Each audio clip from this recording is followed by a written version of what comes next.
Minister साहब ने ठीक है इंस्पेक्शन किया, रिपोर्ट मंगाया, मगर आज तक वो डेथ किस लिए हुई वो पेपर में या कोई टीवी चैनल पे डिक्लेयर नहीं किया सर।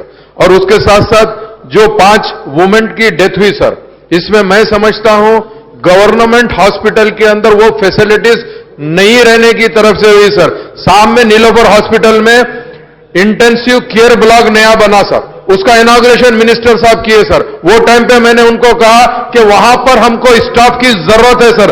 डॉक्टर्स की 92 डॉक्टर्स होना था सर, स्टाफ नर्स 357 होना था sir, technical staff 120, administrative staff 19 और दूसरे स्टाफ की भी जरूरत थी सर। वो स्टाफ को प्रोवाइड नहीं करे सर। अगर कोई लेडी सीरियस हो जाती सर, अगर वो इंटेंसिव केयर यूनिट में जाती तो उसको वेंटिलेटर फैसिलिटीज भी मिलती थी सर, मगर ऐसा नहीं किया सर, जिसकी तरफ से आज डेथ हुई है सर। तो मैं हुकूमत से यह मुतालबा करना चाहता हूं, एग्जिस्टिंग नीलोफर हॉस्पिटल में भी सिर्फ और सिर्फ 60% स्टाफ और डॉक्टर्स है सर, जिसके लिए फैसिलिटीज प्रोवाइड नहीं हो रही sir. More than 2000 out patient आते सर, डेली 1000 से ज्यादा वहां पे इन पेशेंट रहते सर।